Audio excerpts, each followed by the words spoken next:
الخلفية الأولى صعود الراديكالية الدينية نتيجة فهم خاطئ لمبادئ الإسلام، هذه الأول. ثانيا، القرآن هو المصدر الأساسي للإسلام عند المسلمين. طبعا نحن نعتقد القرآن الأول ثم الحديث النبوي الشريف.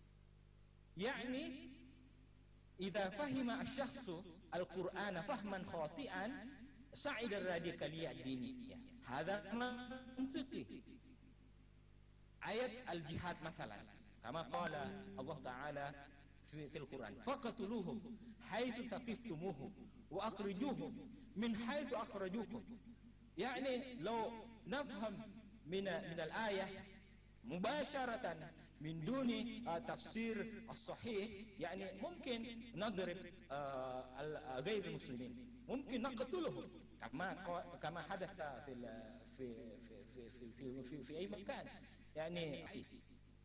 يعني ما في مشكلة لو إحنا يضرب المسيح، لأن القتال عبر بصيغة الأمر في هذه الآية، وفعل الأمر يفيد الوجوب.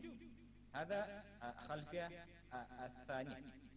وثالثا، يمكنه التعليم مواجهة التطرف الديني العنيف. ولكن هناك مشكلة أخرى يا جماعة. يعني رابعا، أسلوب التعليم في التفسير أف عليه الزمان، يعني out of date. يعني لازم نعمل upgrade.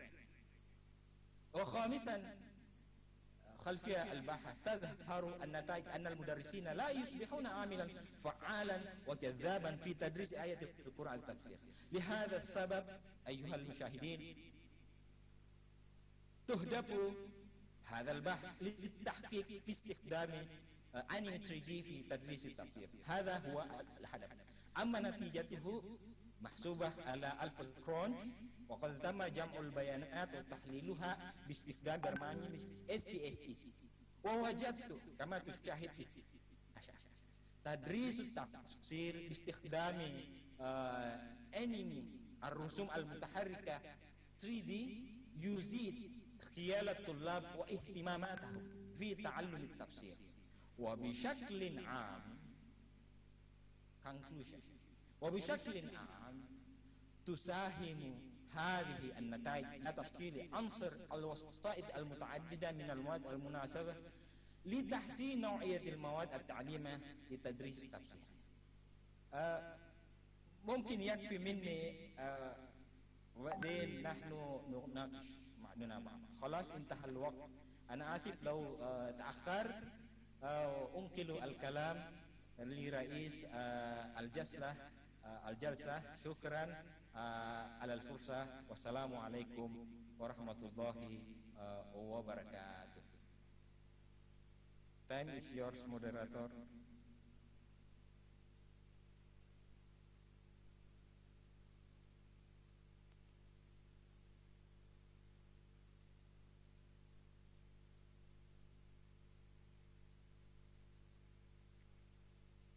Okay.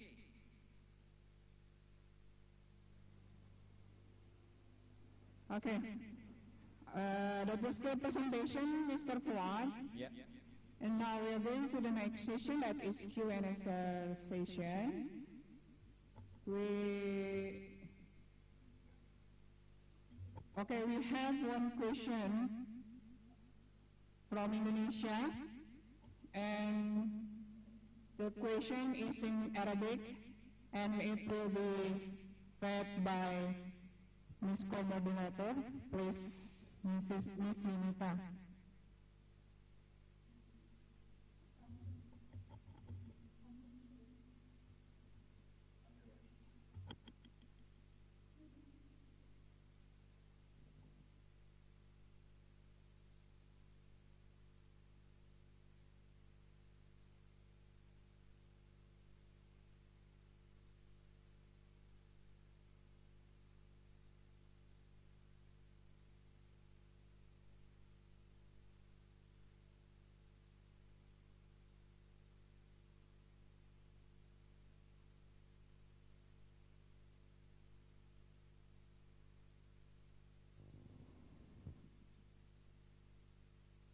العمري أقرأ سؤال الأول: كيف تتم عملية التفسير والتعليم باستخدام الوسائط المتحركة ثلاثية الأبعاد؟ والسؤال الثاني: لماذا قررت تدريس التفسير باستخدام الرسوم المتحركة ثلاثية الأبعاد بدلا من الوسائط الأخرى؟ And I offer to moderator. Okay, I'll try to read the question in English. There are two questions, yeah. For the first one, how is the process of teaching learning tafsir by using media 3D animation? And the second one is, why did you decide to teach tafsir by using 3D anime rather than other media? Okay, to Mr. Fuad, you can answer the question, please. Okay, I will answer the question. Okay. هوريك الشاشة مرة أخرى يا أيها المشاهدين.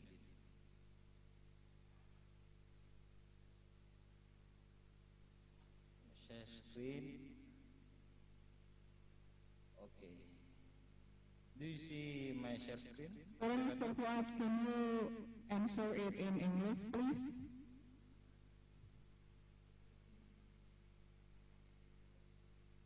Do you see my share screen, moderator? Yes. Okay. Okay.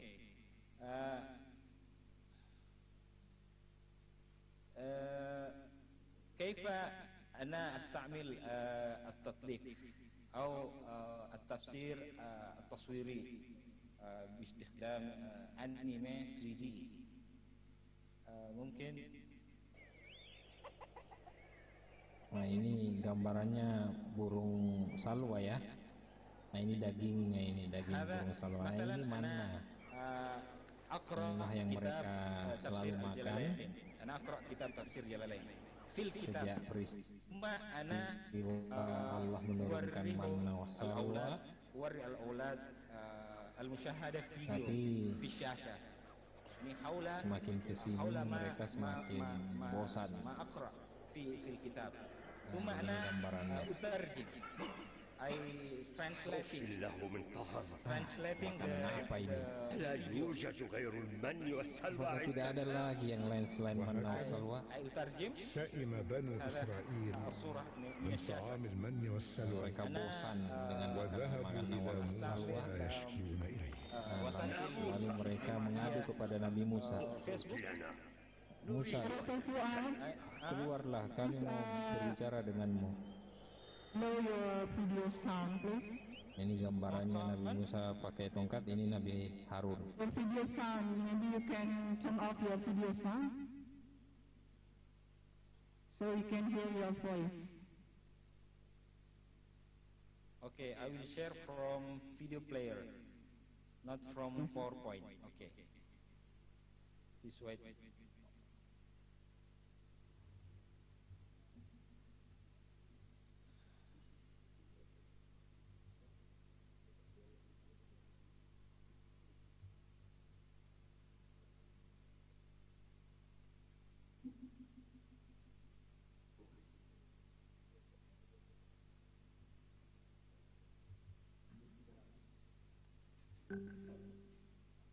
Bismillah. Assalamualaikum warahmatullahi wabarakatuh. Alhamdulillah, kenikmatan, sehat, afiat, penafsiran. Nah, sekarang kita balik. Kita baca dulu tafsirannya, penjelasan ayatnya, kemudian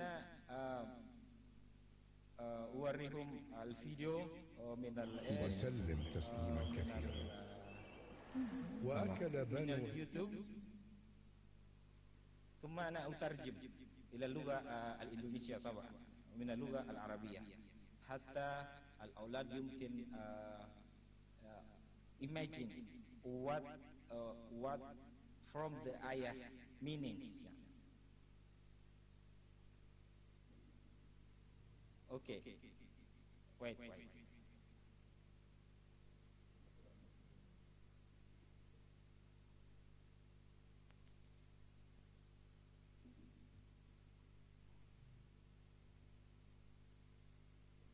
Okay. Masalah. Nah ini gambarannya burung salwa ya.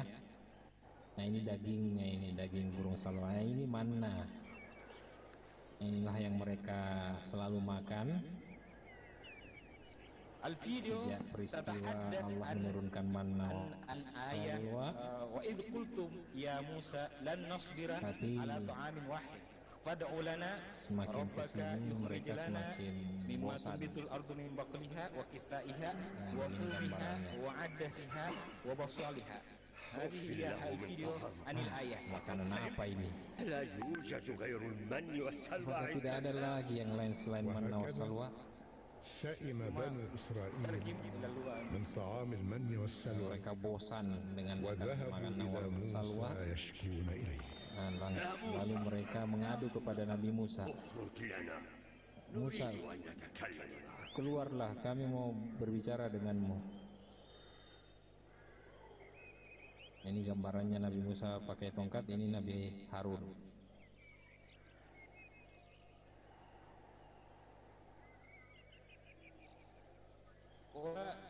Mungkin naqul ana istakhdamtu at-tatbiq OBS. Kami bosan makan burung, makan manna wa salwa.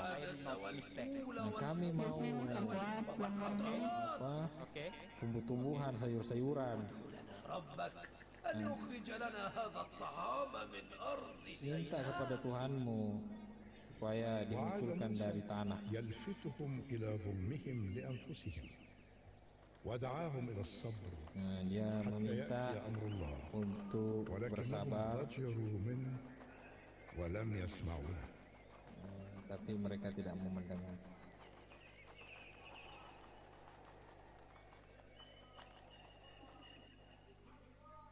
Okay, thank you, moderator. Thanks Okay, you. thank you, Mr. Fuad. Okay, I think that is the end of our first presentation. Thank you so much, Mr. Fuad. See you again in another event and stay safe. Okay, next now we move to our second presenter is Justini Picarpio Didi Dilip from University of Pelican City, Philippines. Are you there, Mr. Carpio? Hello, I'm here. Okay. Okay, now here I will read a little bit your information. Okay, Mr. Justini Picarpio has gotten so many awards for his contribution to world, peace, humanity, and education.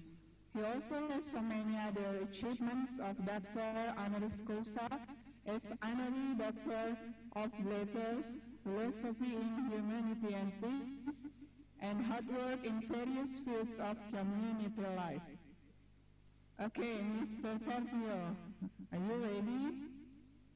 Yes. Okay, over to you, please. Thank you. Can you hear me? Am I audible? Yes, you hear it's me? clear enough. Okay, thank you very much. Assalamualaikum to our respective organizers and moderators of this virtual international conference of State Islamic Institute of Samarinda, also to my fellow speakers and presenters, our dearest attendees and participants, to my fellow educators and academicians all over the world, good morning, good afternoon, and good evening. It is but an honor and pleasure to be given a chance to be one of the keynote speakers in this event. By the way, I am Dr. Josoli P. Carpio, an English language, literature, communication arts, and research educator. And allow me to share with you a little information of mine before I proceed immediately with my presentation proper. So as what I mentioned earlier, I am Dr. Josoli P. Carpio, and these are my academic backgrounds and achievements. I'm an alumnus of the National Teachers College in Manila, Philippines, where I finished bachelor's degree, master's degree, and doctorate degree in education. Likewise, these are some of my awards and achievements, some of which were mentioned earlier by our dearest moderator. On the other hand, these are some of my affiliations and organizations, both national and international organizations, both academic, professional, and humanistic organizations. And alongside are some of the workplaces where I was once connected to and currently connected to in my positions. So presently I'm connected to the Department of Education, where I am a senior high school teacher handling English and research courses.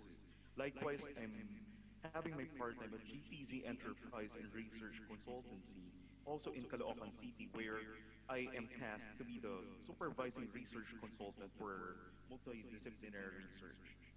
As what I mentioned earlier, it is an honor and pleasure to be given the chance to be your speaker with the topic Penning Empirical Researches in Higher Education, Challenges and Opportunities in Pandemic and Post-Pandemic Era. Now, if we take a look at most of the topics being discussed or in the previous webinars you've been attending to, you would notice that most of them focused on education only. But what about research as one of the aspects of education too? This is the focus of my discussion. Also, it is formal on my part to share with you or to give you an idea as to what I'll be discussing with you this afternoon. Number one, for my discussion, we'll be able to, one, revisit the significant concepts in writing and empirical research. Two, discuss the challenges and opportunities in writing empirical researches in pandemic and post-pandemic era. And number three, identify timely topics for writing empirical researches in higher education. To prepare you in advance, the topics that I'll be sharing with you are not new to you, but these are very timely topics for, as what I said earlier, research is one of the aspects that is also impacted or bombarded by this pandemic. So let's take it away. Let's talk about research. And to begin with, there are two types of research activities. And when we say quantitative, qualitative, and mixed methods research, this do not refer to the types of research activities I'm talking about at the moment. For this, three are referring to the types or research approaches. These are called as research approaches, quantitative, qualitative, and mixed methods research. And two types of research activities, according to Ward et al. 2014, are the following. We have the so-called library research and empirical research. Let's define each of these. When you say library research as the first type of research activity, it involves the paradigm shift from knowing the topic to reading academic texts to simple academic writing or writing your essay. Where do we usually prepare or deal with this type of research activity? We usually deal with this when we are, one, trying to accomplish our assignment, two, when we are preparing for a report, for instance, or when we are trying to finish our project, which is given in a school, college, or university. Two, we have the so-called empirical research, which involves a paradigm shift from knowing the topic to reading academic texts, and then it involves methodological or scientific actions to rigorous academic writing. This is otherwise known as pure or applied research. Take a look at this one. This type of research activity is something that we engage ourselves more as we would like to pass in a particular subject, for instance, a research course or subject, or if we would like to finish a degree, and if we would like to graduate in a university or college. So this is the more difficult type of research that we're talking about. We call it as empirical research. Again, Ward et al., two types of research activities are, one, library research, and two, empirical research. Likewise, it is essential on our part to go back to the different characteristics or general characteristics of empirical research. Now, according to Barot and Sipasho 2016, there are three general characteristics of empirical research, or also known as pure or applied research. Number one, purposive. Two, scientific. And three, systematic. Let's let's discuss this one. First characteristic is empirical research is something purposive, meaning to say it involves aims or goals. And you know for the fact that before a researcher could delve in the process itself of writing or in dealing with research, he or she must begin first by being able to know his or her goal or objective. This is the reason why research is purposive. We begin from knowing our purpose. Why do we have to deal with such? Why do I have to uh, devote my time, effort, and energy for coming up with such research? So it's purposive and systematic. Likewise, purposive means that there is something that would guide the researcher along his way. And we say along his way, we're talking about the different process of research. So it will guide the researcher from the beginning until the end, and even up to the finishing the paper itself. For you know, for the fact that there are other processes that are involved after finishing the paper. It does not end with finishing the paper itself. Number two, we have scientific as another characteristic of empirical research. When you say scientific, meaning to say facts or realities, it means to say that whatever we do in the process, it must be something verifiable, based on an evidence. It's not manipulated, for we know that there are different ethics we follow as we write or deal in empirical research writing. So factual means whatever we have here, then be it. We are not allowed to manipulate it. Otherwise, our work will not be credible. Let's proceed. Number three. Number three or third characteristic is systematic. And when you say systematic, it means you follow methods or steps. It's very evident in this one. It would be very difficult or impossible for one to gather data without being able first to identify the problem or his or her objective. Because the basis of gathering the data are the problems identified by the researcher himself or herself. Right, so these are the three general characteristics according to Barrett as Equation 2016. And since the third characteristic says that empirical research is something that is systematic, meaning to say we follow steps or methods, we have to go back also to talking about the basic process so that we would be able to refresh ourselves. And this is where I would inject the impact of the pandemic. So let's begin. Let's take it away. The first process, which you are familiar with, I firmly believe, is conceptualizing the topic. It's very obvious that all researchers would begin from knowing his or her topic first. Conceptualizing the topic is the first step. And some considerations that the researcher must bear in mind whenever he thinks of his or her topic is that the topic must have the following characteristics. It must be something challenging, significant, perplexing. It could also be something feasible in a sense that it's anchored on the budget of the researcher. It's also anchored on his or her capacity, and also anchored on the time devoted for finishing the entire paper. Feasible. So, and also in the conceptualization of topic, this is what most of the students would do. We tend to consult certain people, in particular, our advisor or person who is more knowledgeable on research writing. And in doing the consultation with our advisor or more knowledgeable others, we tend to ask them for what suggestion they could give us about the topic we would be dealing on as we write our paper, or also we let them check our topic. And since I mentioned of topics, these are, as what I mentioned earlier too, these are not new to you, but these are very timely since we are currently experiencing pandemic. So timely topics for empirical research in higher education could be the following.